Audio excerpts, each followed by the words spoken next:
শ্ৰী নীতা কান্দুলনা। মই অসমৰ ওদালগুৰি ডিষ্ট্ৰিক্টৰ বাদলাপাৰা বাগানৰ পৰা আহিছোঁ। আজি 12 জানুৱাৰী মাৰ্চ পাৰ্লিয়ামেণ্টত উপস্থিত আহি বহুত কেইজন আমাৰ SFR কমিটিৰ পৰা আহিছোঁ। আজি আমি আমাৰ বাগানৰ বহুত প্ৰব্লেম আছে, সেইকাৰণে আমি ইয়াতে উপস্থিত হৈছোঁ যাতে আমাৰ প্ৰব্লেমটো যাতে ভাল হৈ যাওক আৰু আমি সুবিধা পাওঁ। আমাৰ বাগানত যেনেকৈ আমাৰ বাগানৰ দুয়োপাৰে দুটা নদী আছে, বহুত পানী ভৰ্তি হৈ যায় বৰ্ষাকালত। এই পানী থাকিলে বৰ্ষাকালত আমি স্কুল অহা যোৱা কৰিব নোৱাৰোঁ। মই আজি বৰ্তমান স্কুল পঢ়ি 12 বছৰ পঢ়ি কলেজত পাইছোঁ, কিন্তু এতিয়ালৈকে আগৰ যেনেকৈ আছিল তেনেকৈ আছে, কিন্তু এতিয়ালৈকে কোনো ডেভেলপ হোৱা নাই। আৰু 12 কিলোমিটাৰ আমাৰ স্কুলৰ বাগানৰ পৰা স্কুল যাব লাগে। বাগানত থাকিলে বেছি ভাল হ'লে হয়, আমি খোজকাঢ়ি বা চাইকেল দি যাব পাৰিলোঁ, কিন্তু ইমান দূৰ হয়, সেইকাৰণে আমাৰ বহুত অসুবিধা হয়। নমস্কাৰ সতীৰ্থবৃন্দ, আজি SFIকে ধৰি ভাৰতৰ 16টা ছাত্ৰ সংগঠনে আমি যন্তৰ মন্তৰৰ সন্মুখত এক প্ৰতিবাদী কাৰ্যসূচী গ্ৰহণ কৰিছোঁ। এই প্ৰতিবাদী কাৰ্যসূচী হৈছে বিজেপি চৰকাৰৰ ৰাষ্ট্ৰীয় শিক্ষানীতি 2020ৰ বিৰুদ্ধে। এই ৰাষ্ট্ৰীয় শিক্ষানীতি 2020ৰ যোগেদি বিজেপি চৰকাৰে শিক্ষাৰ যি গেৰুৱাকৰণ, কেন্দ্ৰীকৰণ আৰু ব্যৱসায়ীকৰণ কৰিব বিচাৰিছে, তাৰ বাবে আমি আজি এই প্ৰতিবাদী কাৰ্যসূচী ইয়াতে সাব্যস্ত কৰিবলৈ আগবাঢ়ি আহিছোঁ। VAC ভেলু এডেড কোৰ্চৰ যোগেদি ভাৰতীয় জনতা পাৰ্টীৰ চৰকাৰখনে ভাৰতবৰ্ষত শিক্ষাৰ এক গেৰুৱাকৰণৰ প্ৰচেষ্টা ইতিমধ্যে আৰম্ভ কৰিছে, আৰু এই প্ৰচেষ্টাক মুখিমূৰ কৰিবলৈ আমি ছাত্ৰসকলে ইয়াতে একত্ৰিত হোৱাৰ সিদ্ধান্ত গ্ৰহণ কৰিছোঁ।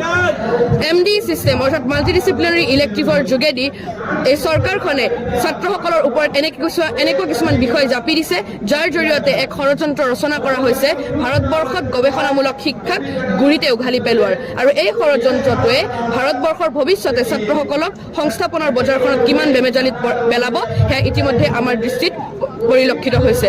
গতিকে আমাৰ এই সংগ্ৰাম অব্যাহত থাকিব যেতিয়ালৈকে ভাৰতীয় জনতা পাৰ্টীৰ এই চৰকাৰখনে ৰাষ্ট্ৰীয় শিক্ষানীতি 2020 বাতিল নকৰে। ধন্যবাদ।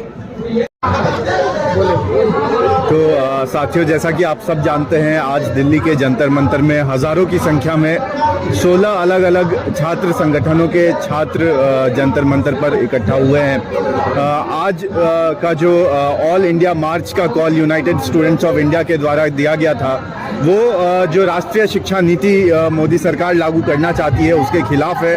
राष्ट्रीय शिक्षा नीति के तहत जिस तरह से शिक्षा का व्यवसायीकरण, केंद्रीयकरण और कम्युनलाइज करने की जो एक कोशिश है, और एक कोशिश है कि किस तरह से शिक्षा को समाज के मेहनतकश तबकों की पहुंच से दूर बनाया जाए, किस तरह से शिक्षा को एक राजनीतिक हथियार की तरह इस्तेमाल किया जाए, उसका इस्तेमाल समाज के अंदर जहर घोलने के लिए किया जाए, उस एक अटेम्प्ट के खिलाफ आज यहाँ पे हज़ारों छात्र जो हैं वो इकट्ठा हुए हैं। NEP का असर हमें आज के दिन अलग अलग यूनिवर्सिटीज़ में देखने के लिए मिलता है। अलग अलग यूनिवर्सिटीज़ में हम देख रहे हैं कि किस तरह से NEP के आने के बाद फीस में बेतहाशा वृद्धि हुई है। NEP के अंदर एक चीज़ सरकार ने कहा है कि हम इंस्टीट्यूट्स को फाइनेंशियल ऑटोनॉमी देंगे, वित्तीय स्वायत्तता देंगे। इसका मतलब क्या है कि इससे पहले जो हायर एजुकेशन में यूनिवर्सिटीज़ को, कॉलेजेस को UGC से ग्रांट मिला करता था, अब वो सरकार ग्रांट नहीं देना चाहती है। अब वो यूनिवर्सिटीज़ को, कॉलेजेस को लोन देना चाहती हैं, जो लोन एक समय के बाद यूनिवर्सिटीज़ और कॉलेजेस को रीपे करना होगा। एक ही ऑप्शन जितने भी हमारे एजुकेशनल इंस्टीट्यूट्स हैं उनके पास बचता है कि इस जो रकम है, जो लोन की रकम है, उसकी भरपाई स्टूडेंट्स की फीस बढ़ाकर करें, अपने खर्चों में कटौती करके करें। खर्चों में कटौती की वजह से हम देख रहे हैं कि लगातार जो शिक्षा की गुणवत्ता है उसमें एक भारी कमी आई है। ज़्यादा से ज़्यादा कॉलेजों में हम देख रहे हैं कि पहले जहाँ पे परमानेंट टीचर्स हुआ करते थे, अब गेस्ट टीचर्स होते हैं, और जो इंफ्रास्ट्रक्चर का डेवलपमेंट था बहुत हद तक कॉम्प्रोमाइज़ हुआ है, और फीस के अंदर वृद्धि तो हो ही रही है। साथ ही साथ सिर्फ फीस वृद्धि या फिर जो इंफ्रास्ट्रक्चर में डेवलपमेंट है, जैसे नए हॉस्टल मिलना, नया फैकल्टी, नया डिपार्टमेंट शुरू होना, नए कोर्सेज शुरू होना कॉलेजेस के अंदर, या परमानेंट फैकल्टी का ज़्यादा होना कॉलेज के अंदर, सिर्फ यही प्रॉब्लम्स नहीं है जो एनईपी की वजह से और हम जो हमारा स्टूडेंट कम्युनिटी है वो ना सफ़र कर रहा है। और भी एक बहुत ही बड़ा प्रॉब्लम है। प्रॉब्लम ये है कि इसके थ्रू समाज को हमारे जो हमारा भारतीय समाज कई सालों से जहाँ सामाजिक सौहार्द था, जहाँ पे अलग अलग समुदाय के अलग अलग भाषाओं को बोलने वाले लोग बहुत लंबे समय से आपसी समन्वय के साथ रहते थे, आज भाषा के आधार पे आज सरकार चाहती है कि एक ही भाषा हिंदी ज़्यादा से ज़्यादा लोगों पे थोप दिया जाए। आज सरकार चाहती है कि एक ही धर्म के लोगों की जो बात है उसकी बात यूनिवर्सिटीज़ के अंदर हो। हम सब जानते हैं कि आज खास करके इतिहास का जो विषय है उसमें किस तरह से इतिहास को फिर से लिखने की कोशिश जो है वो की जा रही है। लगातार आजकल बात होने लगी है कि भारत 800 सालों से गुलाम था और जो मुसलमान है वो किस तरह से आक्रांता है, और भी बहुत सारी चीज़ें हो रही हैं। आप अगर देखेंगे दिल्ली के अंदर एक यूनिवर्सिटी है, दिल्ली यूनिवर्सिटी, उसमें एक हिंदू स्टडीज़ के लिए डिपार्टमेंट बना है। इसी तरह से जेएनयू के अंदर हिंदू स्टडीज़ के लिए डिपार्टमेंट बना है। तो हर यूनिवर्सिटी को कम्युनलाइज करने की एक साजिश है, प्राइवेटाइज करने की एक साजिश है कि किस तरह से जो जहाँ यूनिवर्सिटी में आज जाके गरीब तबकों से, किसान परिवारों से, मजदूर तबकों के बच्चे आज जाके पढ़ाई कर रहे हैं, सरकार चाह रही है कि उन यूनिवर्सिटीज़ को मुनाफा कमाने का एक जरिया बना दिया जाए।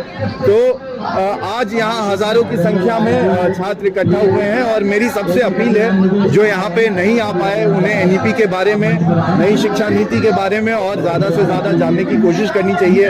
उन्हें ये समझना चाहिए कि किस तरह से सरकार चाह रही है कि जो हमारे सार्वजनिक शिक्षण संस्थान है जहाँ पे आज हर कोई आके ना कम से कम दामों में अपनी शिक्षा पूरी कर सकता है, उसे प्राइवेटाइज कर दिया जाए, उसका बाजारीकरण कर दिया जाए, और किस तरह से उसे अपने पूंजीपति दोस्तों को सौंपना चाहती है, हमारे समाज के अंदर नफरत के बीज बोना चाहती है। मैं सभी से अपील करना चाहूँगा जो आज इस रैली का हिस्सा नहीं बन सके कि जो नई शिक्षा नीति है उसके खिलाफ अपनी लड़ाई को बुलंद करे। समाज के अंदर जो बंटवारा करने की एक कोशिश की जा रही है उस कोशिश को हराएं, और आने वाले समय में 2024 के अंदर ये जो सांप्रदायिक ताकत है और जो ये कॉरपोरेट ताकत है जिनका एक गठजोड़ हमें देखने के लिए मिल रहा है, मैं सभी छात्रों से अपील करता हूं कि इस गठजोड़ को हराने के लिए बड़ी से बड़ी